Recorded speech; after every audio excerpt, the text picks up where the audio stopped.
में एक स्टूडेंट ने कहा था कि सर मैं थोड़ा सा लेट आया था, अगर थोड़ा सा दोबारा से रिव्यू कर लें अभी तक हमने क्या कुछ किया है, तो मैं उधर से रिव्यू कर लूँ।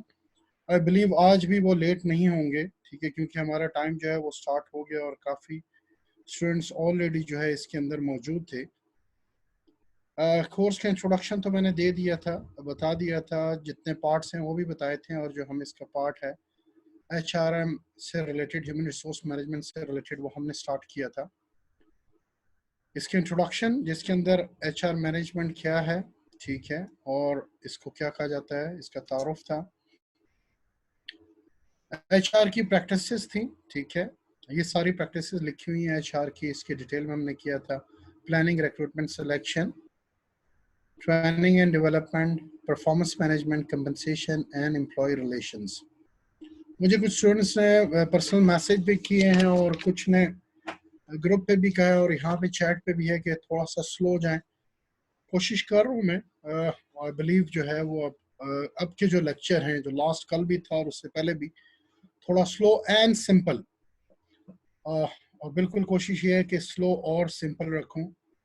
आई होप के, आई बिलीव के नेट के भी इश्यूज हैं, कुछ स्टूडेंट्स के कनेक्शन का भी है, और सम टाइम मेरे जो है नेट में भी कल तो मेरे सिस्टम में थोड़ा सा इशू लग रहा था मुझे, और इधर लास्ट क्लास में मुझे याद है कि उसमें नेट का इशू था। बाकी तो क्लासेस ओवरऑल ठीक गई हैं, तो इस वजह से मैं कोशिश करूंगा कि मैं थोड़ा स्लो जाऊं। अच्छा, introduction to HRM, HR practices हमने देख ली थी लास्ट स्लाइड में, जैसे मैंने बताया। HR planning, recruitment, selection, training and development, performance management, compensation, employ relations क्या है। ह्यूमन रिसोर्स का क्या ताल्लुक है कंपनी की परफॉर्मेंस से, ये हमने देखा था। ट्रेडिशनल क्या कॉन्सेप्ट था और अभी क्या कॉन्सेप्ट है, ये सारी चीज़ें हमने इससे पहले देख ली थी। ह्यूमन कैपिटल क्या है, ये भी हमने देख लिया था। उसके बाद ये है HRM प्रैक्टिसेस। ये सारी प्रैक्टिसेस लीड करती हैं कंपनी परफॉर्मेंस को, और कंपनीज जो हैं वो कंपैटिटिव एडवांटेज लेती हैं। कंपैटिटिव एडवांटेज जो हमने देखा था उसमें यही है कि क्या कोई भी ऐसा एडवांटेज जो एक कंपनी को किसी दूसरी कंपनी के ऊपर होता है is known as a competitive advantage. वो अच्छे प्रोडक्ट की वजह से भी हो सकता है, पैकेजिंग की वजह से भी हो सकता है, ब्रांड नेम, लोकेशन, आपकी अच्छी HR प्रैक्टिसेस, आपकी अच्छी ऑपरेशंस, मशीनरी, ह्यूमन कैपिटल, जो इंटेलेक्चुअल कैपिटल आपके पास है। तो कोई भी ऐसा एक एडवांटेज या एक से ज़्यादा एडवांटेज जो आपके अपने कंपैटिटर के ऊपर है, वो आपका क्या कहलाता है, कंपैटिटिव एडवांटेज कहलाता है। Why over here in this slide कि ह्यूमन रिसोर्स प्रैक्टिसेस अगर ये प्रॉपरली अलाइन होंगे और आप इनको प्रैक्टिस करेंगे, दीज आर स्ट्रैटेजिक HRM, तो कंपनी की परफॉर्मेंस इंक्रीज करेगी। ये तो इंट्रोडक्शन था जो इसके अंदर है। फिर मैंने आपको बताया था कि आपकी बुक के जो है चैप्टर नंबर 13 से हम आगे पढ़ेंगे, ठीक है। चैप्टर नंबर 13 वो ये सारा इंट्रोडक्शन है, जिसकी थ्योरी भी क्लास मैं आज भी इस क्लास के सेशन में आखिर में जो गूगल ड्राइव मैंने बनाई है उसका लिंक शेयर कर दूंगा। मैंने कल भी शेयर किया था, अगर कल किसी ने मिस कर लिया है तो आज उनको वो मिल जाएगा, जिसके अंदर सारा डाटा मौजूद है, और मैं गूगल ड्राइव के अंदर जो डाटा भी है उसके बारे में बता दूंगा, क्योंकि जो इंट्रोडक्शन दिया है इसके बारे में कंप्लीट डिटेल नोट्स भी अवेलेबल हैं उसी ड्राइव के अंदर, और अगर आप वो देख लें तो ऑलमोस्ट 5-6 पेजेस के नोट्स हैं, ऑलमोस्ट 6 पेजेस हैं, तो वो भी आप लोग देख लीजिएगा, जो कि इंट्रोडक्शन से रिलेटेड है और जो HR की थ्योरीज हैं उससे रिलेटेड है। चैप्टर नंबर 13 हम कर रहे हैं, जो आपकी बुक में से मैं कई मरतबा हर सेशन के शुरू में बताया है कि आपकी जो बुक की सॉफ्ट कॉपी है वो जहाँ पे डिस्प्ले की है उसमें से चैप्टर नंबर 13 हम कर रहे हैं, ठीक है। और चैप्टर नंबर 13 के अंदर हमने जो 13 चैप्टर का जो चैप्टर नेम है, टाइटल है, that is HR theories and practices related to motivation. इसके अंदर हमने मोटिवेशन का भी देखेंगे, मोटिवेशन होती क्या है, उसके लफ्जी मायने भी हमने देख लिए, ठीक है, कि मोटिवेशन आप कहते हैं किसको हैं। और फिर उसके बाद उस चैप्टर के इंट्रोडक्शन बुक के अंदर मैं जाऊंगा। अगर हम साइकोलॉजिकल कॉन्ट्रैक्ट के ऊपर चले गए तो वो बुक से आज मैं पढ़ाऊंगा, तो उसमें हम देख लेंगे। इसमें theories of human resource management हमने देखी थी, ठीक है। Practices related to motivation, theory के अंदर हमने डिफरेंट थ्योरीज की एक टेबुलर फॉर्म के अंदर देखा था।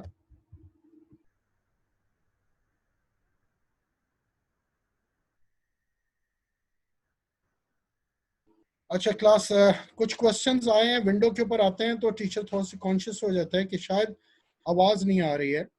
तो चलें, आवाज तो आप सबको आ रही होगी, मैं दोबारा से शेयर कर दूंगा। और ये स्लाइड्स भी टाइम टू टाइम जो भी अपडेटेड स्लाइड्स होंगी वो मैं आपको उसी ड्राइव पे शेयर करता रहूंगा, उस ड्राइव को आप एक्सेस कर लें। ये वाली स्लाइड्स भी मैं उस ड्राइव पे शेयर कर दूंगा आज, ठीक है। अभी उसके बाद क्वेश्चन जो है मैं आखिर में लूंगा। अच्छा, ये एचआर की थ्योरीज थी और उसके अंदर हमने डिफरेंट थ्योरीज के बारे में देखा। फिर हमने कंटेंट थ्योरी और प्रोसेस थ्योरी देखी। उसके बाद टेलर्स की जो है साइंटिफिक मैनेजमेंट हमने देखी, और उसके साइंटिफिक मैनेजमेंट के टेलर के 4 जो प्रिंसिपल्स हैं वो भी हमने देखे इसी चैप्टर नंबर 13 के अंदर। एक स्टडी थी जो मैंने आप लोगों को पढ़ने के लिए दी थी, और फिर नेक्स्ट क्लास के अंदर भी 5 मिनट के अंदर आपको कहा था आप पढ़ लें, पिग आयरन स्टडी, जिसके अंदर हमने देखा था कि साइंटिफिक मैनेजमेंट कैसे की जाती है। और उस इलस्ट्रेशन के अंदर, इलस्ट्रेशन आपको बताता चलूं, ये फर्दर डिस्क्रिप्शन होती है उस टॉपिक की, but with a scenario based practical example के साथ। तो ये आपकी जो है बुक में से हमने लास्ट टाइम देखा था, ठीक है। फिर उसके बाद मैस्लो हायरार्की ऑफ नीड्स, ठीक है, ये हमने देखी, जिसके अंदर फिजियोलॉजिकल नीड्स हैं, सेफ्टी नीड्स हैं, लव एंड बिलोंगिंग, एस्टीम और सेल्फ एक्चुअलाइजेशन नीड्स हैं, ठीक है। कल जो हम देख रहे थे, कल थोड़ा सा इश्यू आया था, मैं इसको दोबारा से दोहरा दूंगा। हर्सबर्ग की 2 फैक्टर थ्योरी थी, one is the hygiene factor and motivators. ये हमने कल देखा था। इससे पहले के टॉपिक हम डिटेल में देख चुके हैं। अगर आपको कोई इशू भी होता है, कल मैंने एक और नंबर भी शेयर किया था जो व्हाट्सएप ग्रुप इस्लामाबाद के हैं उनका, वो भी आप लोगों को मिल गया होगा। उन्हीं स्टूडेंट ने यहाँ पे शेयर किया था। और मेरा जो इस्लामाबाद ग्रुप का जो स्मार्टफोन है वो अभी सही प्रॉपर फंक्शन नहीं कर रहा, जिसके अंदर मैं लॉग इन हूँ, और इस्लामाबाद ग्रुप एक बना हुआ और एक और ग्रुप बना हुआ है। तो मोस्ट प्रॉब्ली उसके अंदर भी अगर कोई इशू होते हैं तो उसके अंदर भी आप क्वेश्चंस पूछ सकते हैं, ठीक है। मेरा ईमेल एड्रेस भी मैंने आप लोगों को दिया हुआ है, और अदनान आपके जो CR है उनके साथ भी शेयर है, ठीक है। तो जो इससे पहले वाले हैं, जो आज है, इसके बाद भी कोई क्वेश्चन हो सकता है तो आप मुझे पर्सनली तौर पे इनबॉक्स कर सकते हैं, ठीक है। मेरा नंबर भी आप लोगों के पास है।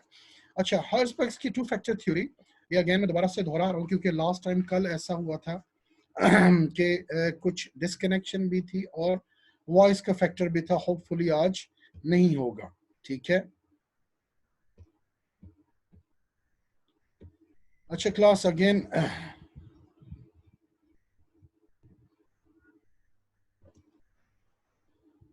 क्वेश्चन अगेन आखिर में लेंगे। अच्छा, हाइजीन फैक्टर्स एंड मोटिवेटर्स यहाँ पे थे।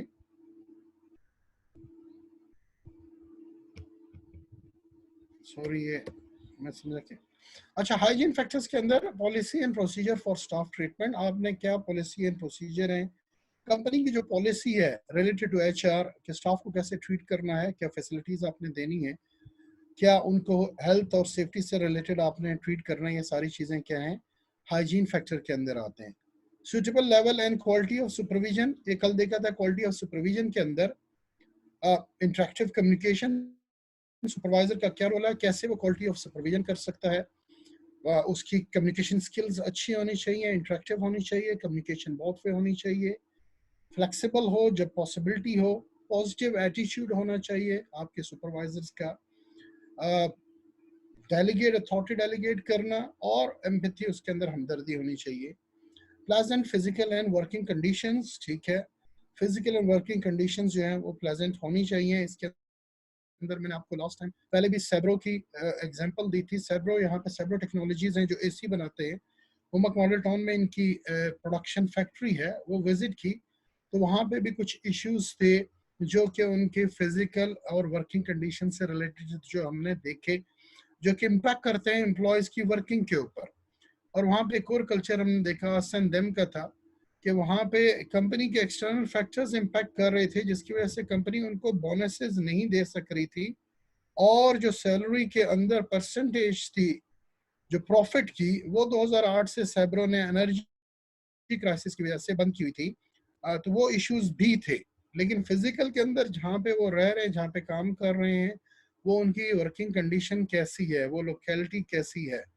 मैंने आपको वोल्टा बैटरी की एग्जांपल दी थी जहां पे उसका 19, दैट्स अ ट्रू एग्जांपल, 19% जो है वो उसका फॉल्ट रेट था और वो वापस आती थी। वोल्टा बैटरीज की जो अंदर है वहां पे उनकी प्रोडक्शन सही नहीं होती थी। जब उन्होंने 24 एरियाज आइडेंटिफाई किए तो उन एरियाज के अंदर जिसमें फिजिकल वर्किंग कंडीशन जो है वो सही नहीं थी, जिसमें मैंने वॉशरूम्स का भी आपको जिक्र किया, और हाइजीन के अंदर उनकी जो डाइट के इश्यूज भी थे क्योंकि इंटरनल कैंटीन नहीं थी। बेसिक सैलरी, सैलरी बहुत ज्यादा मैटर करती है, कैसी है and status for the job, और टीम वर्किंग। ये कल लास्ट टाइम मैं टीम वर्किंग के ऊपर एम्फसाइज कर चुका हूँ। These are very important. और जो इनसाइड कल्चर है ऑर्गेनाइजेशन का वो कैसा है। हाइजीन फैक्टर को मैंने आपको पहले भी बताया था कि ये एक्सट्रिंसिक फैक्टर हैं, ये बाहर के ऐसे फैक्टर्स हैं जो कहलाते हैं, जो कि आउटसाइड जिस जगह पे काम कर रहे हैं उससे रिलेटेड है।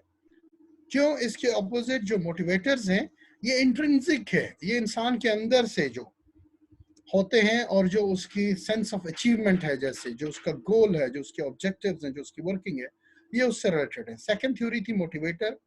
इसमें क्या सेंस ऑफ अचीवमेंट, क्या क्या कुछ मैं अचीव कर सकता हूँ, क्या गोल्स हैं, हायरार्किकल स्ट्रक्चर क्या है, रिकग्निशन ऑफ गुड वर्क, अच्छा काम जो करे उसकी अप्रिसिएशन हो। आगे आके आज भी हम साइकोलॉजिकल हैंडी, साइकोलॉजिकल कॉन्ट्रैक्ट के अंदर भी इसको हम देखेंगे, ठीक है। और ये लास्ट टाइम भी मैंने बताया था कि अगर आप एक काम अच्छा करते हैं उसकी रिकग्निशन ना हो, और मैंने आपको एग्जांपल दी थी, मैं ऑयल कंपनी में जॉब करता था और उस कंपनी के अंदर वाकई जियोफिजिस्ट होते हैं, जियोलॉजिस्ट होते हैं। वन ऑफ द जियोफिजिस्ट का कोई ऐसा तरीका हो कि जो मैं रिपोर्ट राइटिंग करता हूँ उसके अंदर मेरे काम की जो है वो वहां पे मेरा नाम लिखा और मेरा नाम कोई भी रिपोर्ट के अंदर से रिमूव ना कर सके, ठीक है। But again he needs in that, in I know के पीडीएफ में तो हो सकता है, लेकिन that requires in a word document. तो दीज आर द इश्यूज, क्योंकि उसके बॉस जो है उसके काम को रिकॉग्नाइज नहीं करते थे।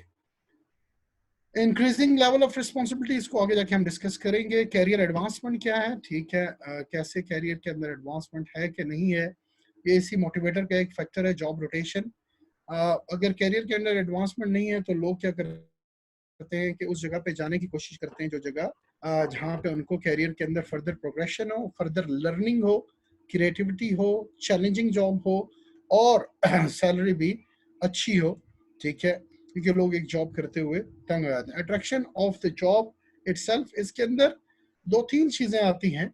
इटसेल्फ के अंदर, जॉब इटसेल्फ में एक तो पर्सनल ऑब्जेक्टिव है जो मैं करना चाहता हूँ लाइफ के अंदर, जो अचीव करना चाहता हूँ, और जो मेरे गोल हैं, ठीक है, जो मैं बनना चाहता हूँ, क्या वो मेरी जॉब के अंदर वो मुमकिन है कि नहीं है, ठीक है।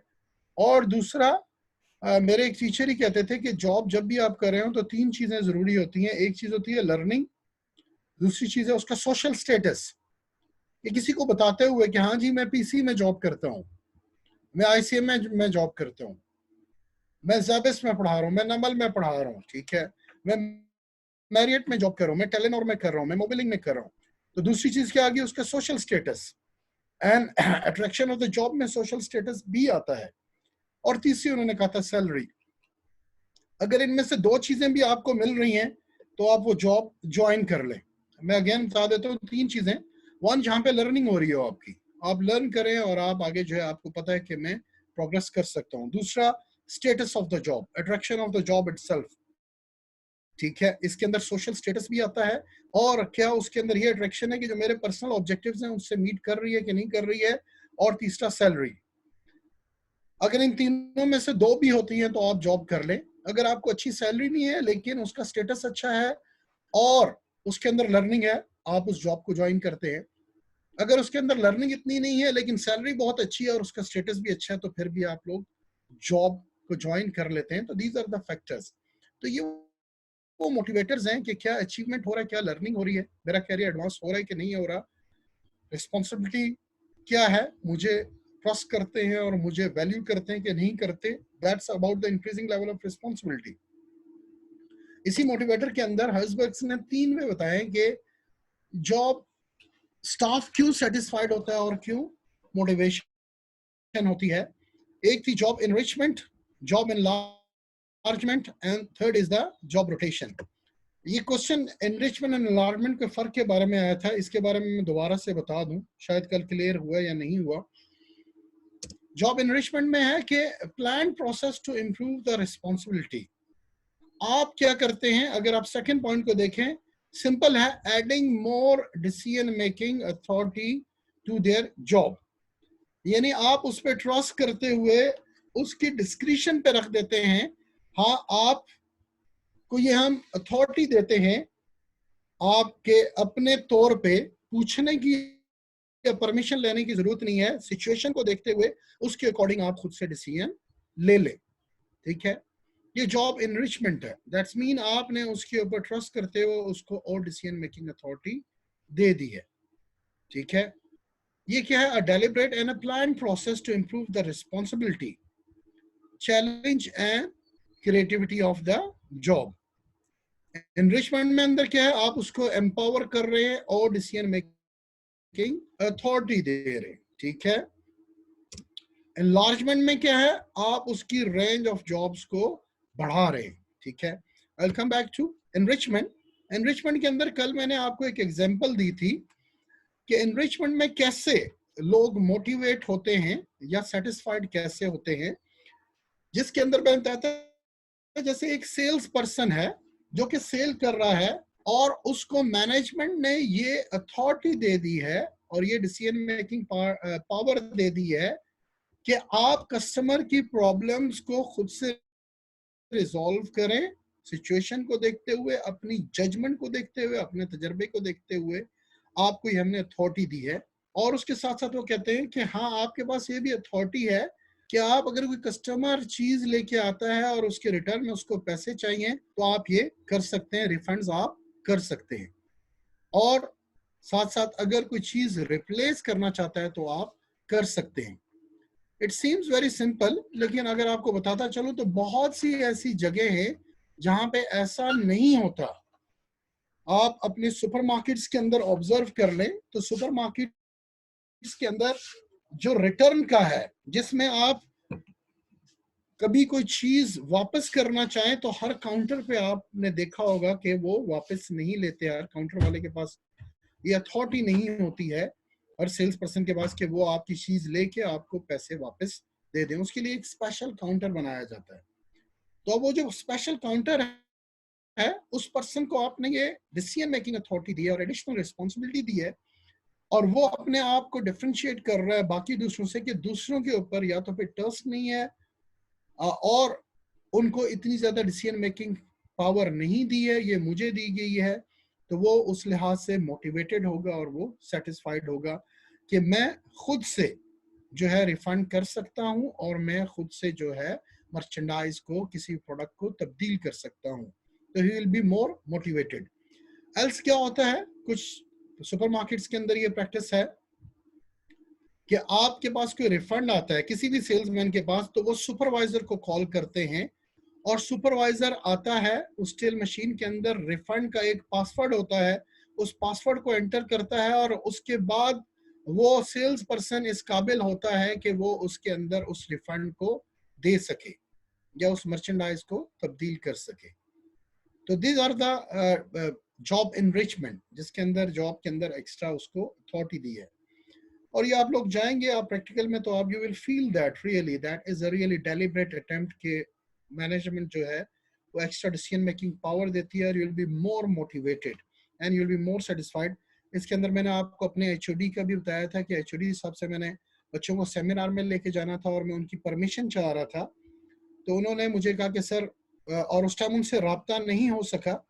नेक्स्ट टाइम उन्होंने फिर जब वो मिले मुझसे कहा कि सर आप मुझे कॉल कर रहे थे, मैं मीटिंग में बिजी था। मैंने उन्हें बताया कि सर एक सेमिनार था और आई बिलीव को सेमिनार ज्यादा अच्छा था तो मैं चाह रहा था कि बच्चों को वहां पे ले जाऊं। तो व्हेन ही रिप्लाइड कि सर अगर आप समझते हैं कि कोई भी ऐसा सेमिनार या वर्कशॉप इंपॉर्टेंट है तो मेरे से पूछे बगैर आप वहां पे बच्चों को ले जाया करें। आपका क्वेश्चन ये होगा, जहन में आता होगा कि ये तो पहले भी, क्योंकि इससे पहले जो अथॉरिटी थी, जो इससे पहले मैनेजमेंट थी, उसके ये था कि must you have to take permission. लेकिन जब ये मैनेजमेंट चेंज हुई, नए आए और उन्होंने कहा कि नहीं, अगर आप समझते हैं तो आप कि इम्पोर्टेंट है तो बेशक आप क्लास छोड़ दें, क्लास से अपने बच्चों को उस सेमिनार में ले जाएं। And I really feel proud, ठीक है, और फील ट्रस्टेड, ठीक है, फील ऑब्लाइज्ड कि मेरे एचओडी ने कितना ट्रस्ट किया है मेरे ऊपर, और I was much more motivated. अच्छा, एनलार्जमेंट के अंदर widening the range of jobs and so developing a job away from narrow specialisation, अब मल्टीपल टास्क दे देते हैं, ठीक है, taking charge of more duties and responsibility which are not mention in the JD job description के अंदर, जो मौजूद नहीं है।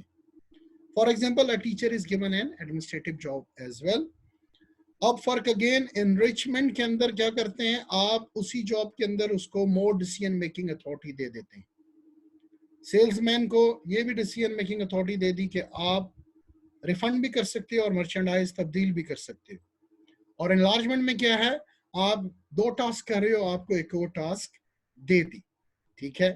नैरो स्पेशलाइजेशन एक होता है कॉन्सेप्ट मायोपिया का, कि आप एक चीज के अंदर नहीं हो, अब आपके पास ब्रॉडर हैं और आप नैरो डाउन नहीं हो टूवर्ड्स 1 और 2 जॉब्स के अंदर, बल्कि आपके पास थोड़ी सी ब्रॉडर जॉब है। यहाँ पे एग्जांपल ऑथर ने दिया, teacher is given an administrative job as well. So अगर आप देखें तो विद इन अदर टीचर्स, अगर एक टीचर को दे दी गई है, और श्योरली ये मैनेजमेंट का रोल होता है कि वो देखता है कि कौन से ऐसे कैपेबल भी हैं, हार्ड वर्किंग है, तो उनको एक एडिशनल रिस्पॉन्सिबिलिटी दी जाए, तो he will feel obliged, privileged कि ठीक है कि मैनेजमेंट ने मेरे ऊपर ट्रस्ट किया है और मुझे एक एडमिनिस्ट्रेटिव जॉब भी दे दी है। जिसके लिए मैंने अगर आपको लास्ट टाइम एग्जांपल दी थी कि अगर if you have to handle seminars, तो जी सेमिनार्स जो भी होंगे उसकी एडमिनिस्ट्रेशन आपने करनी है। और जैसे आईसीएमए इस्लामाबाद के अंदर टेड टॉक होती है, डिफरेंट स्टूडेंट्स मिल के करवाते हैं, और अगर एडमिनिस्ट्रेशन में गए, सर हम चाहते हैं कि अगर आप इस टेड टॉक को ओवरऑल मॉनिटर करें, ऑब्जर्व करें और एडमिनिस्ट्रेट करें, तो I will really feel proud कि ठीक है, हाँ भाई, ये एडिशनल जो है वो एक रिस्पेक्ट दी है, ऑनर दी है कि मुझे एडमिनिस्ट्रेटिव जॉब भी दे दी है, ठीक है। अगेन इस चीज़ को मैंने बताया था कि डिपेंड करता है, when you become a in charge of some society, अगर कोई आपको एडमिनिस्ट्रेशन जॉब दी जाती है तो सम टाइम उसमें है कि आपके ऊपर टीचिंग का वर्कलोड थोड़ा सा कम भी कर दिया जाता है। It depends on situation to situation as well. तो एनलार्जमेंट में आप एक एक्स्ट्रा जॉब जो है वाइडन कर देते हैं उसकी जॉब्स को, from narrow specialisation to the widening to the range of the jobs.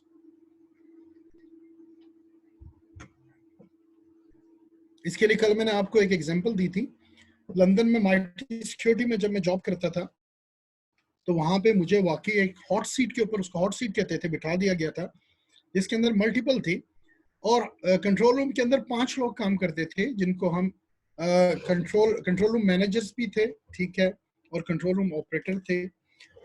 उसके अंदर हॉट सीट पे वही बैठता था जो वेल ट्रेंड होता था, एक्सपीरियंस होता था, और जो इस काबिल होता था कि वो हॉट सीट को मैनेज कर सके। तो जब लोग उस पर जो बैठते थे, दे फील प्राउड। एडिशनल कोई आप मॉनेटरी बेनिफिट की बात करें तो नहीं होता था, लेकिन हर बंदा वहां पे नहीं बैठ सकता था, सिर्फ उसको बिठाते थे जो कि उसको मैनेज कर सकता था, और जो वहां पे बैठता था ही feel more proud in that कि ठीक है, मैं इस काबिल हूं कि मैं हॉट सीट के ऊपर बैठ सकता हूँ, ठीक है।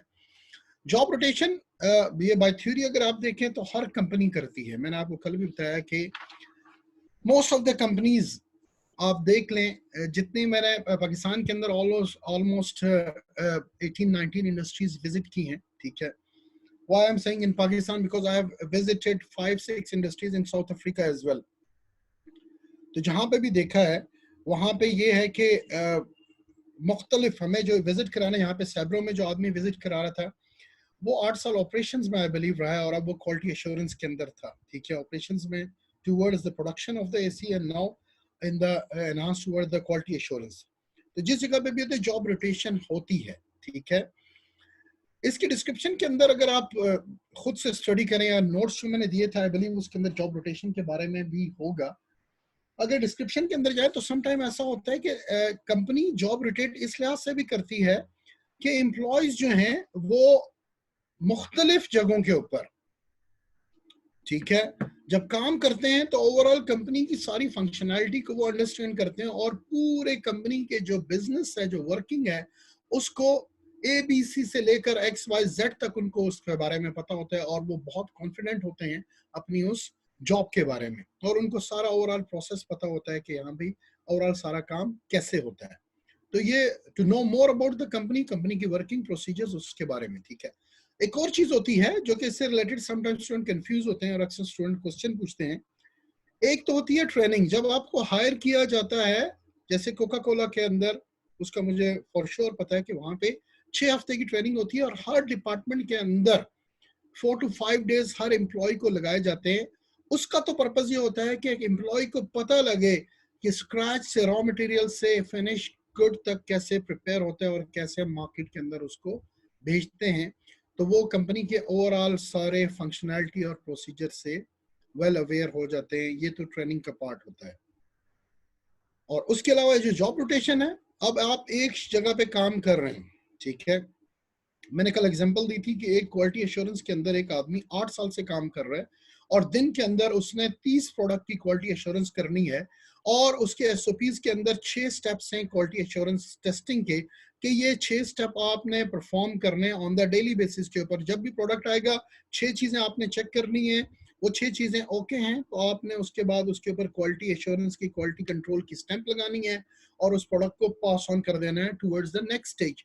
और वो स्टेज होगी पैकेजिंग की, श्योरली अगर आप समझे तो। जब प्रोडक्ट बन जाता है उसके बाद उसकी टेस्टिंग होती है एंड देन पैकेज करके फिनिश गुड आप देते हैं टुवर्ड्स द कस्टमर। अब वो ये शख्स 30 प्रोडक्ट डेली आके करता है और 6 स्टेप्स को रिपीट कर रहा है और वो पिछले 8 साल से करता रहेगा, तो वो फेड अप आएगा, हो जाएगा और एक वक्त आएगा कि वो उस जॉब को छोड़ना चाहेगा। तो कंपनी फिर क्या कर देती है, उसकी जॉब को उसको रोटेट कर देती है, इस जॉब से चेंज करके दूसरी जॉब पे ट्रेन करके उसको नई जॉब दे देती है, जहां पे उसके अंदर जो है वो नया चैलेंज होगा, नई लर्निंग होगी और जो है वो बेहतर तरीके से बोर भी नहीं होगा और बेहतर तरीके से अब नए काम को परफॉर्म करेगा। क्लास रिमाइंड मी, मैंने कल भी कहा था, आज पूरी कोशिश करूंगा आज शाम तक मैं एक और इसी से रिलेटेड है, जहाँ पे मोनोटनी की बात करते हैं, एक ही ढंग में, एक ही तरीके से और एक ही अरसे से एक ही काम करते हुए जब लोग थक जाते हैं, उससे रिलेटेड एक रिसर्च पेपर है 4 to 5 पेजेस का, मिड कैरियर क्राइसिस, हार्वर्ड का, वो मैं आपसे शेयर कर दूंगा। एक रिसर्च पेपर ऑलरेडी मैंने शेयर किया हुआ है, उसको हम देख लेंगे किस तरह करना है और वो मैं देखता हूँ जब, क्योंकि इंट्रोडक्शन से रिलेटेड है, एचआर की इंपॉर्टेंस से रिलेटेड है, तो मैं आप लोगों को बता दूंगा कि वो आपने कब पढ़ के आना है और उसको हम नेक्स्ट टाइम जो है वो डिस्कस कर लेंगे। ये रिसर्च पेपर भी मैं होपफुली आपको जो है वो शेयर कर दूंगा, ठीक हो गया। अच्छा क्लास, अगर if you remember last time हमने एक रूम्स की एक्सपेक्टेंसी थ्योरी आई थी, जो कि मैंने कहा था मैं अभी नहीं, लेटर ऑन आपको जो है रूम्स एक्सपेक्टेंसी थ्योरी पढ़ा दूंगा। आज जो हम देखेंगे, आई होप के जो हर्ट्जबर्ग्स 2 फैक्टर थ्योरी है वो आप लोगों को समझ आ गई होगी। Now next is the Vroom's expectancy theory. Question answer as I said आखिर में लूंगा। अगर आपको हर्ट्जबर्ग्स की थ्योरी से या 2 फैक्टर थ्योरी और उसके जो मोटिवेशनल फैक्टर्स हैं उनसे रिलेटेड है तो वो मैं आखिर में इंशाल्लाह आपसे ले लूंगा, ठीक है। अच्छा, रूम्स की expectancy theory, again we are studying, हम पढ़ रहे हैं, देख रहे हैं, I am teaching you theories of motivation, जिसके अंदर हमने मैस्लो हायरार्की ऑफ नीड्स देख ली है, हमने टेलर्स की साइंटिफिक मैनेजमेंट देखी है, हर्ट्जबर्ग्स की 2 फैक्टर थ्योरी देखी है और इसके बाद जो है वो रूम्स एक्सपेक्टेंसी थ्योरी है, ठीक है। रूम्स की एक्सपेक्टेंसी थ्योरी क्या कहती है, ठीक है। इसके अंदर कहता है कि जैसे उसने क्या कि मैस्लो और हर्ट्जबर्ग्स ने रिलेशनशिप आइडेंटिफाई किया है between the internal needs and the resulting efforts to fulfill them, ठीक है। इंटरनल नीड्स क्या हैं और उसके अगेंस्ट लोग क्या एफर्ट्स करते हैं ताकि उन नीड्स को कैसे फुलफिल किया जा सके। Whereas रूम्स की जो एक्सपेक्टेंसी थ्योरी है वो क्या है, वो एफर्ट्स को, ठीक है, परफॉर्मेंस और आउटकम को जो है वो सेपरेट करती है। कैसे, वो हम इसको जब देखेंगे तो आपको आखिर में by the end of this आपको क्लियर हो जाएगा। रूम्स की एक्सपेक्टेंसी थ्योरी क्या कहती है, seeks to explain what motivates people to choose one option over another. क्या चीज लोगों को मोटिवेट करती है, ठीक है, कि वो एक ऑप्शन को चूज करते हैं, दूसरे को इन सिंपल वर्ड नहीं चूज करते। मैं आपको एग्जांपल से आगे समझाऊंगा कि हाँ भाई लोग क्यों ऐसा नहीं करते, और इसके अंदर सुपरवाइजर का रोल, मैनेजर का रोल, ऑर्गेनाइजेशन का कल्चर, ये मैटर करता है। इन सिंपल क्या कहती है, what motivates people to choose one option over another, क्या चीज मोटिवेट करती है लोगों को कि वो एक ऑप्शन को क्यों चूज करते हैं, दूसरी को चूज क्यों नहीं करते। ठीक है, फैक्टर्स ऑफ एक्सपेक्टेंसी थ्योरी। ठीक है, थ्री कंपोनेंट्स या फैक्टर्स हैं एक्सपेक्टेंसी थ्योरी के। First is the expectancy, second is the instrumentality, और थर्ड इज द वैलेंस। अगर आपको याद हो तो मैंने अभी थोड़ी देर पहले कहा है कि हर्ट्जबर्ग और मैस्लो ने आइडेंटिफाई की इंटरनल नीड्स, और उन इंटरनल नीड्स को फुलफिल करने के लिए लोग क्या एफर्ट्स पुट करते हैं। हर्ट्जबर्ग और मैस्लो की थ्योरी उससे रिलेटेड थी, जबकि रूम्स कहता है उसने सेपरेट किया है एफर्ट को, परफॉर्मेंस को, और उसके बाद जो उसके एक्सपेक्टेड आउटकम है या रिवॉर्ड है उसको। ठीक है, अब इसके three components of expectancy theory क्या कहते हैं, one is expectancy, second is instrumentality, और थर्ड इज वैलेंस। हम वन बाय वन इनको देख लेते हैं। पहला factors of expectancy theory expectancy है, ठीक है, और that is effort. Expectancy, effort, the level of an employee is willing to exert in hope, the level of an employee is willing to exert in hope that increased effort will result in better performance, कि मैं ये effort करूंगा तो इसके result के अंदर performance क्या होगी, बेटर होगी। And what is that, that is expectancy. Second is performance, instrumentality, the belief that as you perform well, a valued outcome will be received if you perform well.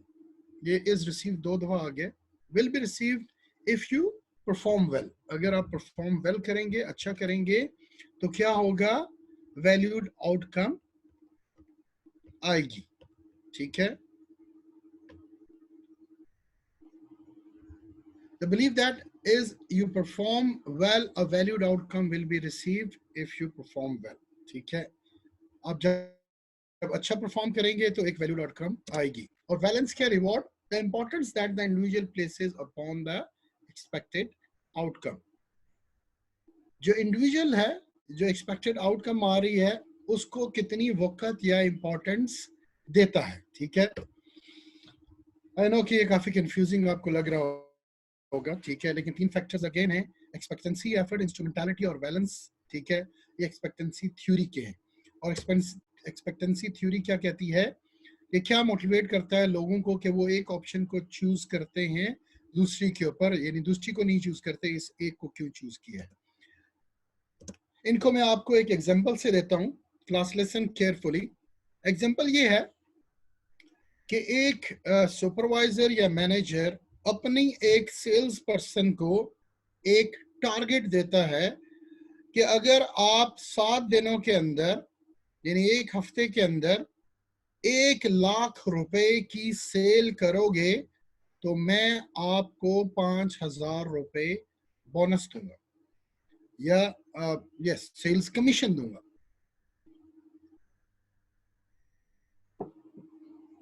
ठीक हो गया, क्या है, अगर आप 7 दिन आगे, सेकंड क्या है, 7 दिनों में आपने क्या करना है, 1 लाख रुपए की सेल करनी है, तो उसके अंदर रिवॉर्ड क्या मिलेगा, आपको 5,000 रुपए कमीशन मिलेगा, बोनस मिलेगा, एडिशन टू योर सैलरी। एक टारगेट दे दिया, ठीक है, और टारगेट के अंदर उसने बता दिया, उसके अंदर टाइम भी दे दिया, और उसके अंदर जो है मनी कितनी आपने सेल करनी है, और उसके बाद उसके अगेंस्ट उसका रिवॉर्ड भी दे दिया। अब वन बाय वन इन तीनों चीजों को देख लें। ठीक है, पहला क्या है, एक्सपेक्टेंसी। ठीक हो गया, एक्सपेक्टेंसी क्या है कि अब वो सेल्समैन के पॉइंट ऑफ व्यू पे आ जाएं, ठीक है, कि वो ये सोचेगा कि ये होगा कि नहीं होगा, क्या 7 दिन में मैं कर लूंगा। ठीक है, hope that increase effort will result in better performance. अब इसका एटीट्यूड पॉजिटिव है, वो कहेगा yes, no way, I will do it, मैं ये 7 दिन में कर लूंगा, and that is the expectancy. Again I repeat कि हाँ जी 7 दिन में होगा कि नहीं होगा, व्हाट इज दैट? एक्सपेक्टेंसी। ठीक है। इंस्ट्रूमेंटैलिटी क्या है? वो क्यों परफॉर्म करेगा? ठीक है, अगर मैं परफॉर्म वेल करूंगा तो एक आउटकम आएगी। वो सोचता है कि हाँ लास्ट टाइम भी मैंने ये काम किया था, मुझे एक टारगेट दिया था और मैंने उसको अचीव कर लिया था। ठीक है, तो मुझे मैनेजमेंट ने उसका बोनस, उसका कमीशन दिया था। अब ये जो जजमेंट है कि मैनेजमेंट क्या करेगी, वो क्या कहलाएगी?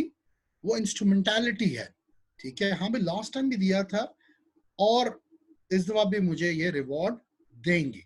ठीक है, तो क्या है? The belief if you perform well an outcome will be received. ठीक है, और बैलेंस क्या है? The importance that the individual places upon the expected outcome. Importance क्या? 5,000 इतनी एफर्ट्स के, लाख रुपए का जो है वो मैंने सेल्स टारगेट अचीव करना है, लाख रुपए की मैंने सेल्स करनी है, उसके अगेंस्ट, और वो भी मैंने 7 दिन में करनी है, उसके अगेंस्ट मुझे क्या मिल रहा है? मुझे 5,000 रुपए मिल रहा है। तो बैलेंस क्या है? 5,000 वर्थ वाइल है कि नहीं है, इंपॉर्टेंट है कि नहीं है, थोड़े हैं बहुत ज्यादा, या मुनासिब हैं, या बहुत ज्यादा हैं? ये सारे क्या है? ये वो इंपॉर्टेंस है जो इंडिविजुअल उस एक्सपेक्टेड आउटकम के ऊपर, और वो आउटकम क्या है? रिवॉर्ड है, और वो क्या है? 5,000 रुपए। उसके ऊपर वो जज कर रहा होता है, is 5K worth all of the hard work? इतना ज्यादा काम कर रहा हूं तो 5,000 रुपए वर्थ वाइल है कि नहीं है? So much hard work only 5K, इतना ज्यादा हार्ड वर्क और सिर्फ 5K?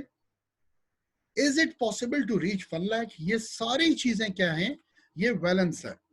Once again I repeat के मैनेजमेंट ने एक टास्क दी, और टास्क क्या है कि हाँ जी आपने 7 दिन में 1 लाख रुपए की सेल करनी है, और उसके रिजल्ट के अंदर मैं आपको 5,000 रुपए कमीशन दूंगा। अब वन बाय दे, एक्सपेक्टेंसी क्या है? ये होगा कि नहीं होगा, 7 दिनों में मैं कर सकूंगा कि नहीं कर सकूंगा? If it's a positive attitude, yes I will do it. Instrumentality क्या है?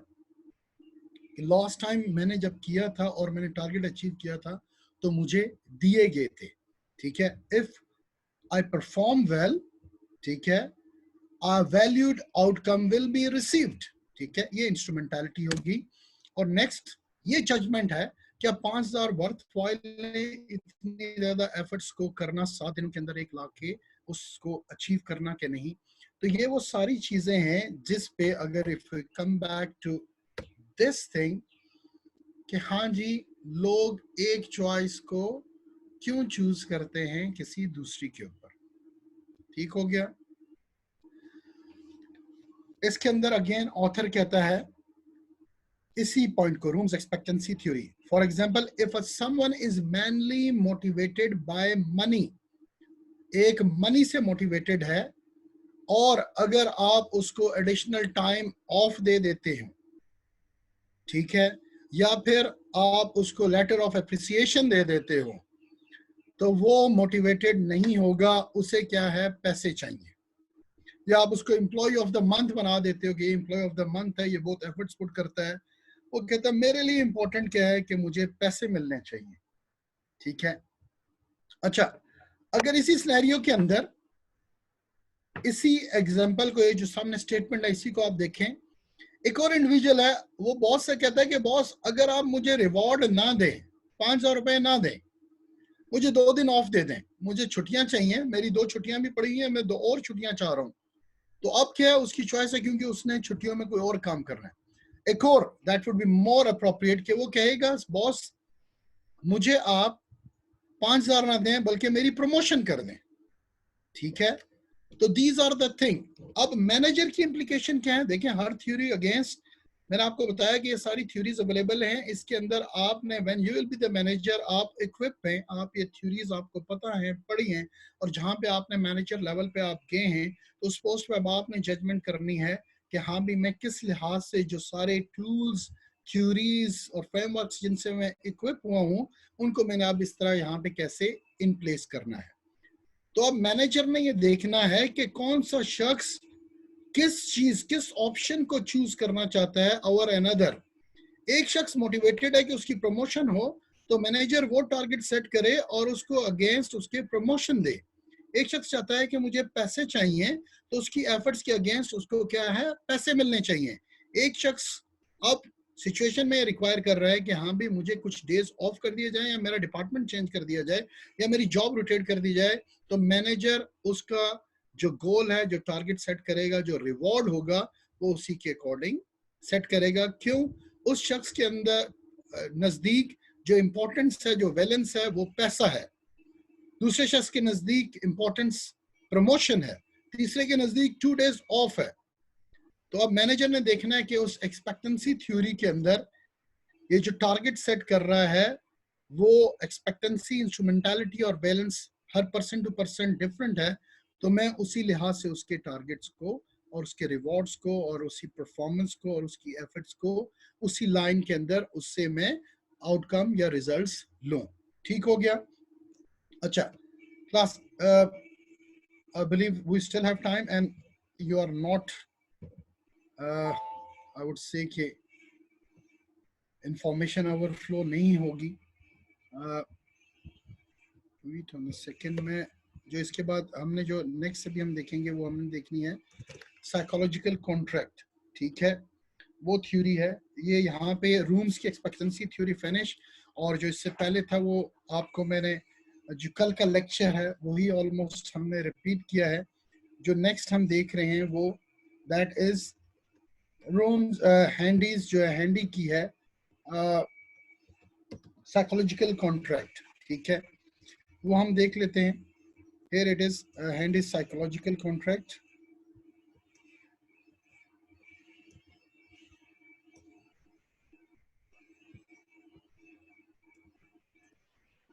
अच्छा, वर्ड साइकोलॉजिकल, अगर हम इसी वर्ड को देख लें तो साइकोलॉजिकल क्या है? ठीक है, hopefully if it would be class I would ask psychological क्या है। so most of the student knows कि क्या है। ऐसी चीज जो आपके फिजिकल बॉडी से फिजिकली रिलेटेड नहीं है, बल्कि आपके जहन से रिलेटेड है, आपकी नफ्सियात से रिलेटेड है। ठीक है, not with your physical thing. इसको हम कहते हैं नफ्सियाती या जहनी। हैंडी साइकोलॉजिकल कॉन्ट्रैक्ट है ऐसी चीजें जो कि इसके, अगर मैं साइकोलॉजिकल कॉन्ट्रैक्ट के बारे में कहूं तो it's a series of expectation of employ and the employer. ये वो सीरीज ऑफ एक्सपेक्टेशंस हैं जो कि रिटन डाउन नहीं है आपकी जॉब डिस्क्रिप्शन के अंदर, आपके कॉन्ट्रैक्ट के अंदर, आपकी कोई लीगल बाइंडिंग नहीं है, लेकिन नफ्सियाती तौर पे जो सीरीज ऑफ एक्सपेक्टेशन, वर्ड मैंने यूज किया एक्सपेक्टेशंस, एक्सपेक्टेशंस हैं एक एम्प्लॉय को अपने एम्प्लॉयर से और एक एम्प्लॉयर को अपने एम्प्लॉय से, वो क्या कहलाती हैं? Expectations, series of expectation are known as a psychological contract. ठीक है, एग्जिस्ट, यहाँ पे ऑथर कह रहा है psychological contracts exist between the employ and the employer. ठीक है, इस टेबल को हम देखते हैं, लेकिन इसमें देख लें, unlike the employment contract the psychological contract is highly subjective. Objectivity नहीं है, क्लियरली रिटन डाउन नहीं है कि ये काम करने हैं, वो तो ऑलरेडी एक कॉन्ट्रैक्ट होता है, लेकिन on the top of that वो जो कॉन्ट्रैक्ट है उसके बाद सीरीज ऑफ एक्सपेक्टेशंस हैं जो कि एक एम्प्लॉय रखता है अपने एम्प्लॉयर से और एक एम्प्लॉयर रखता है अपने एम्प्लॉयज से। ये जो जॉब से हटकर काम है हम कह सकते हैं उसको। ठीक है, और ड्यूटी से हटकर एक एम्प्लॉय जो काम कर रहा है, और एम्प्लॉयर जो फ्रेंच बेनिफिट्स, बोनसेस हैं और सैलरीज हैं उससे हटकर अपने एम्प्लॉयर जो है अपने एम्प्लॉई के लिए, मुलाजिम के लिए देखता है। ठीक है, वो कहलाता है साइकोलॉजिकल कॉन्ट्रैक्ट। और जो एक्सपेक्टेशंस हैं इन दोनों को, लास्ट टाइम क्लास में किसी ने मेरे से पूछा था कि एम्प्लॉय और एम्प्लॉयर में फर्क क्या है, मैं दोबारा बताता चलूं। आईसीएमए एम्प्लॉयर है और मैं आईसीएमए का क्या हूं, एम्प्लॉय हूं। ठीक है, मैं जिसके लिए काम करता हूं वो मेरा एम्प्लॉयर होगा और मैं उस कंपनी में जॉब करता हूं तो मैं एम्प्लॉय हूं। टेलीनॉर एम्प्लॉयर है और टेलीनॉर के अंदर लोग काम करते हैं, वो एम्प्लॉय कहलाएंगे। ठीक हो गया। तो साइकोलॉजिकल कॉन्ट्रैक्ट क्या is a series of expectation between the employ and employer, जो कि रिटन डाउन नहीं है, लिखे हुए नहीं है, लीगल बाइंडिंग नहीं है। अगर आप करो तो बहुत बेहतर है, अगर एम्प्लॉयर करे तो बेहतर है, एम्प्लॉय उसके अगेंस्ट भी काम करे तो बेहतर है, अगर ना करें तो कोई भी किसी को कानूनी तौर पे सू भी नहीं कर सकता और जो है वो कानूनी तौर के ऊपर सू के अलावा भी उसको पेनलाइज नहीं कर सकते अगर वो काम उसने नहीं किया। ठीक हो गया। और अगर इसी तरह एम्प्लॉयर ने उसको फैसिलिटेट नहीं किया उस टर्म्स एंड कंडीशन से हट के, तो वो भी गिल्टी नहीं है, एम्प्लॉयर भी गिल्टी नहीं है। ठीक है। Again, I repeat that psychological contract exists between the employee and employer. It's a series of expectation between employee and employer. And second, unlike the employment contract, the psychological contract is highly subjective, not written down and not legally binding. अब इस table को हम देखते हैं, एक तरफ ऊपर employ हैं और आगे नेक्स्ट कॉलम के अंदर क्या है, एम्प्लॉयर है।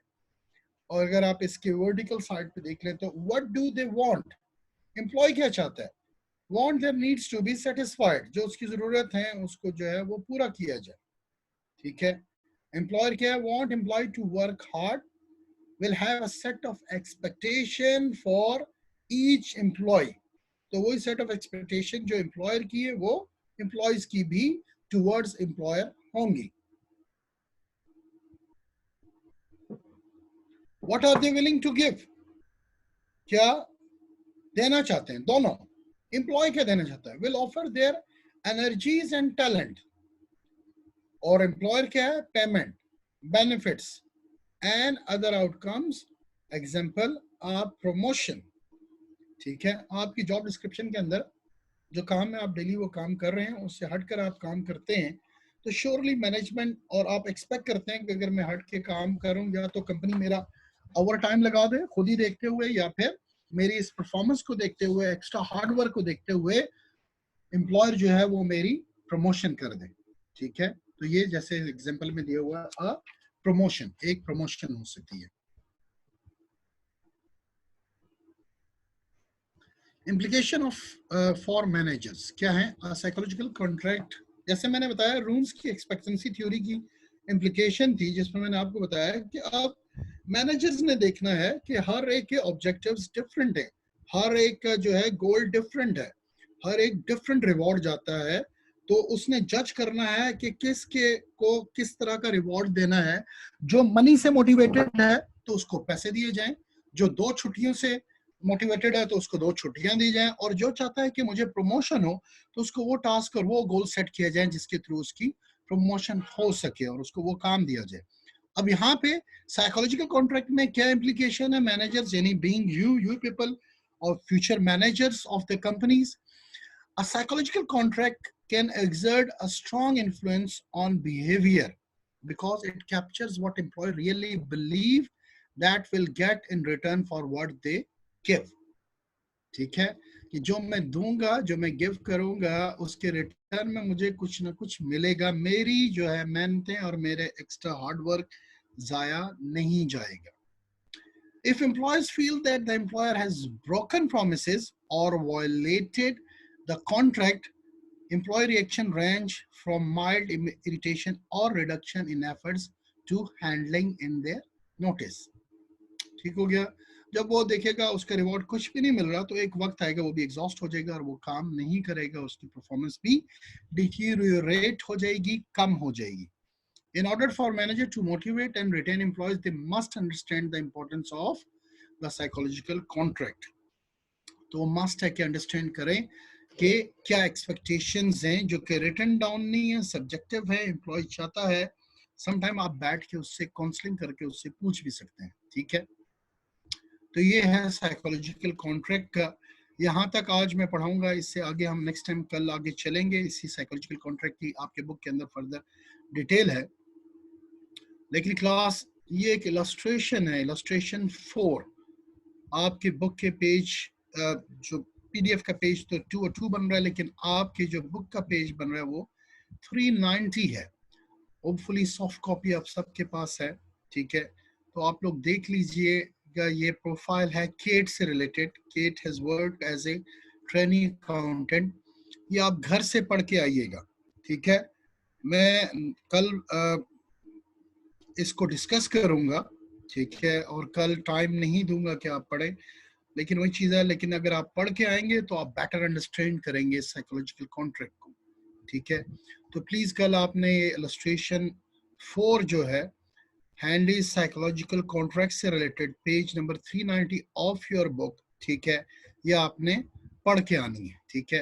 ये आपको बताता चलूं, ये नेक्स्ट पेज पे भी है, ठीक है, 390 391 तक। इसको कल मैं डिस्कस करूंगा और उसके बाद टाइप्स ऑफ साइकोलॉजिकल कॉन्ट्रैक्ट हम कल इंशाल्लाह करेंगे, ठीक है। 390 और 391 पेज के ऊपर ये आपका साइकोलॉजिकल कॉन्ट्रैक्ट है। ये आप लोगों ने स्मॉल इलस्ट्रेशन है, वेरी स्मॉल।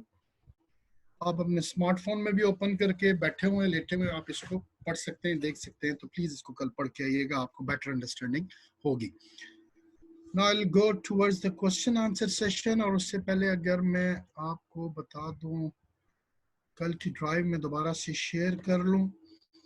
ड्राइव का लिंक मैं आज दोबारा से इस प्रेजेंटेशन में दे देता हूं। आप स्क्रीनशॉट ले लें, जो कल ले सके, नहीं ले सके वो भी देख लें।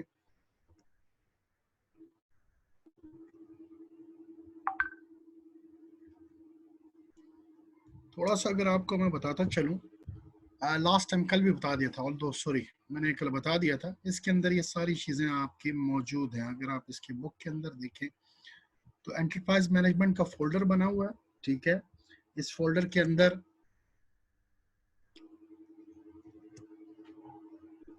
ठीक है career pack, one of the career pack, जिसके अंदर आपकी ये सॉफ्ट कॉपी में बुक बनी हुई है।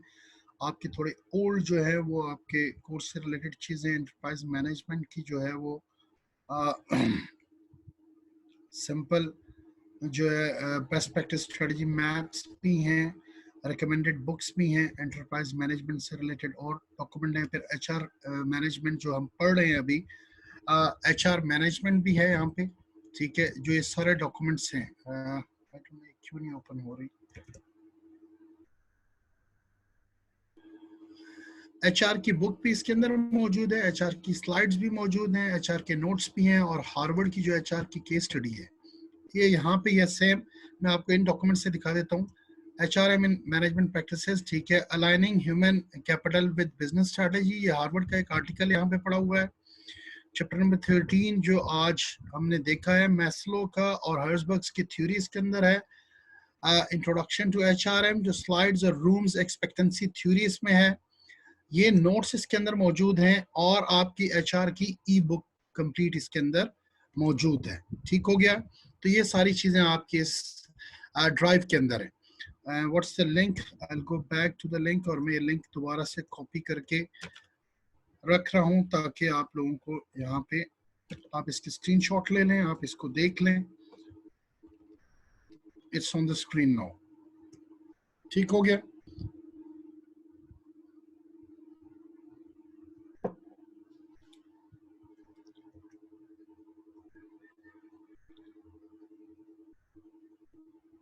अच्छा जी, शुरू में तो यही थे बुक्स और ये सारी चीजें दे दी। होपफुली आपने स्क्रीनशॉट ले ली है।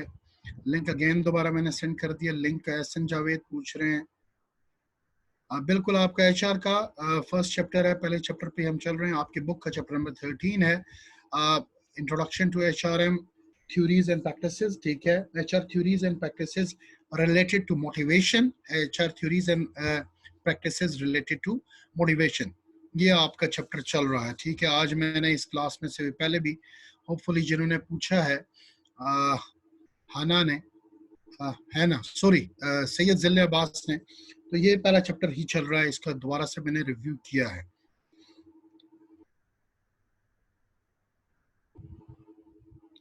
अच्छा, ईएम की बुक जो है वो आपकी जो आईसीएमए की बुक है आप वही वाली परचेज कर रहे हैं, और ये जो सॉफ्ट कॉपी आप इसी को डाउनलोड कर लें। मैंने पहले लेक्चर में बताया था कि it's about the bigger picture, birds eye view है। इसके अंदर एचआर भी है, ऑपरेशन भी है, फाइनेंस भी है, मार्केटिंग भी है, परफॉर्मेंस रिलेटेड भी है। तो ये आपके पास मल्टीपल है। मैंने एचआर की बुक भी शेयर कर दी है, मैंने मैनेजमेंट की बुक भी शेयर कर दी है, मैं मैनेजमेंट की स्लाइड्स भी शेयर कर दूंगा, एचआर की स्लाइड्स टाइम टू टाइम मैं शेयर करूंगा आपसे रिलेटेड, ठीक है। तो जो की हमने जो आईसीएमए वालों की है वो काइंडली परचेज कर लें। राना उस्मान दोबारा शेयर कर दिए मैंने लिंक, आप देख लें इसको। जैनब कल मैंने नंबर शेयर किया था, और आप अपने क्लास फेलो से ले लें नंबर। वो ग्रुप दो व्हाट्सएप के बने हुए हैं, एक इस्लामाबाद का ग्रुप बना हुआ है और अनदर ग्रुप बना हुआ है। आप वो नंबर जो कल मैंने हशमत था, हशमत का नंबर मैंने स्क्रीन पे शेयर किया था।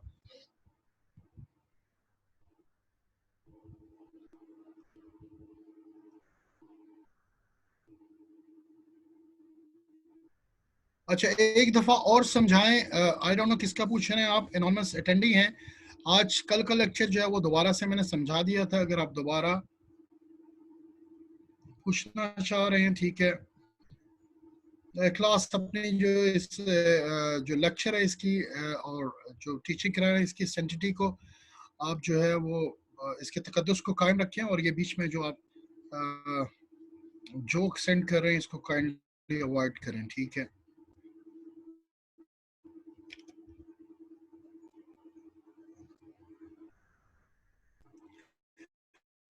I believe Sobia Khan, job enrichment और एनलार्जमेंट आपको समझ आ गई होगी, ठीक है। आपका क्वेश्चन है जॉब इनलार्जमेंट और जॉब इनरिचमेंट में क्या फर्क है, दोनों में तो रिस्पांसिबिलिटी अथॉरिटी इंक्रीज कर रहे हैं। अथॉरिटी और रिस्पांसिबिलिटी, अथॉरिटी इंक्रीज कर रहे हैं और आप उसको और रिस्पांसिबल बना रहे हैं, ये एनरिचमेंट है। एनलार्जमेंट में आप एडिशनल एक जॉब दे रहे हैं। एसओपी क्या है? Standard operating procedure. Izazullah, standard operating procedure हैं। जैसे मैंने बताया ना कि एक, जैसे मैं प्रोडक्ट की एग्जांपल दे रहा था, उसकी क्वालिटी टेस्ट करने के 6 एसओपी हैं कि आपने उसको कैसे चेक करना है। तो वो उसके कैसे आपने उसकी क्वालिटी को चेक करना है, उसके वो स्टैंडर्ड ऑपरेटिंग प्रोसीजर है। एसओपी स्टैंडर्ड ऑपरेटिंग प्रोसीजर कहलाते हैं। मैं आपको बताता हूँ, जैसे आपने अगर एक मशीनरी को ऑन करना है, ठीक है, तो सबसे पहले आपने देखना है कि मशीनरी के आसपास कोई चीज तो नहीं है, दैट्स वन थिंग।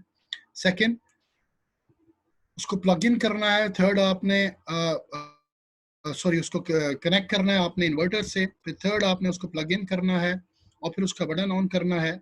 और जब तक मशीनरी जो है, और उसको आपने स्टार्ट करना है, यानी उसकी पावर का बटन ऑन करना है, और उस मशीन को आपने 5 मिनट तक जो है वो स्टार्ट रहने के 5 मिनट तक आपने कुछ भी नहीं करना, प्रोसेस नहीं करना, उससे कोई प्रोडक्ट बनाना नहीं है, और 5 मिनट के बाद आपने उस प्रोडक्ट को बनाना है। ये that's one of the SOP of machinery जो मैंने बताया। तो ये एक चीज को, मशीन को चलाने का एक स्टैंडर्ड ऑपरेटिंग प्रोसीजर है, ठीक है। किसी भी काम को करने का जो प्रोसीजर होता है, जो तरीकाकार होता है, उसको हम स्टैंडर्ड ऑपरेटिंग प्रोसीजर कहते हैं।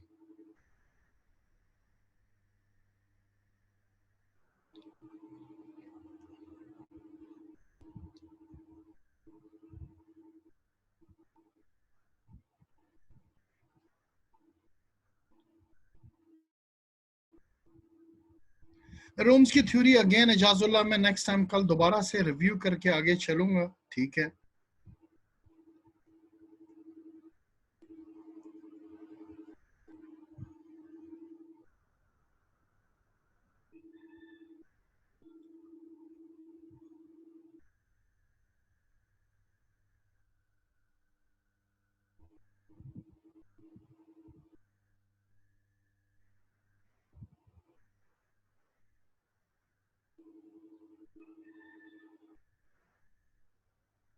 हार्ड कॉपी बुक की कहाँ से मिल सकती है? वैसे तो आईसीएमए इस्लामाबाद के अंदर वहाँ पे तो वैसे शॉप थी, शॉप से, बुक शॉप से आपको मिल जाती है। आई डोंट नो आप कहाँ पे हैं, किस जगह पे पूछना चाह रहे हैं। तो इसके बारे में आप कोऑर्डिनेशन से बात कर लें कि आप जिस जगह पे, I don't know, other you are in Multan, Lahore, Karachi, Islamabad, तो आप वहाँ के रिस्पेक्टिव अपने जो कैंपस के कोऑर्डिनेशन है वहाँ से पूछना आपको हार्ड कॉपी कहाँ से मिलेगी। सलमान अहमद कराची का ग्रुप कोई भी मेरे पास नहीं है, किसी कराची के ग्रुप वालों ने मुझे ऐड नहीं किया। अस्सलाम सर। सर नेक्स्ट क्लास का टाइम हो गया सर। सर एक मिनट, मैं दोबारा स्क्रीन बस शेयर कर दूं, ये स्क्रीन बच्चे दोबारा देख लें, कुछ बच्चों ने स्क्रीन का पूछा है। Okay sir. बस एक मिनट ये देख। क्लास अगेन मैं शेयर करूं ये स्क्रीन, आप इसकी स्क्रीनशॉट ले लें। काफी ने मेरे से पूछा है कि आप दोबारा से लिंक शेयर कर दें। लिंक आपके सामने मौजूद है, क्योंकि इसके बाद नेक्स्ट क्लास का टाइम हो गया। We have to go. ठीक हो गया, क्लास ये आपके सामने है, प्लीज इसकी स्क्रीनशॉट ले लें। ठीक है क्लास, इंशाल्लाह कल की क्लास में मिलते हैं। ठीक है, और अपना बहुत सा ख्याल रखिएगा। इंशाल्लाह कल मिलते हैं 1:45 पे। Okay, thank you, Allah Hafiz class.